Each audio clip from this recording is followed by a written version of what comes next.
On connaissait les moines Shaolin. Ce que l'on sait moins, c'est qu'ils ont leur équivalent féminin, des nonnes venues de Chine, jeunes, souriantes, mais tout aussi redoutables sur un tatami.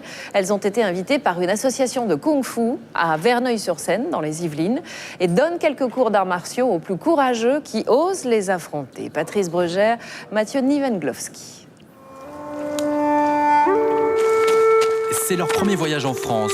Et malgré la fraîcheur matinale, Song Tuan, Kuo Jia et Zhang Tie ne se détournent pas de la rigueur de leur entraînement. Invitées par l'école de kung-fu de Verneuil-sur-Seine, elles viennent découvrir la culture française. Au clair de la lune, au clair de la lune, mon ami Pierrot. Mais elles viennent également pour échanger leur précieux savoir. On sent qu'il faut bien résister. C'est pas une fille très commode, non? Non, pas à l'occidental. Tu lui as dit quelque chose qui lui plaisait pas ou Non, elle s'entraîne. Zhang Tie ne mesure qu'1m62, mais elle frappe fort. Eric, 3 ans de kung-fu, en est tout retourné. Faire mettre à terre par une fille, c'est pas trop dur? C'est pas une fille, hein, c'est une guerrière, c'est pas pareil.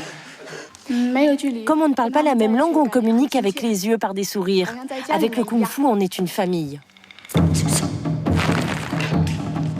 Fouet, bâton de combat, enchaînement des positions de Tai Chi Chuan, les amateurs confirmés et les néophytes sont sous le charme. Elles sont exceptionnelles, de gentillesse, de drôlerie, d'humour, elles ont tout ces filles. On a l'impression que la Chine c'est un truc un peu sévère, un peu difficile et elles sont... On a envie de les connaître, on a envie de les toucher, on a envie de parler avec elles.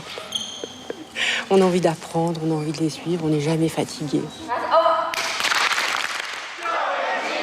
Bientôt de retour dans leur monastère en Chine, les nonnes y reprendront leur enseignement. À Verneuil-sur-Seine, elles auront conquis de nouveaux fans.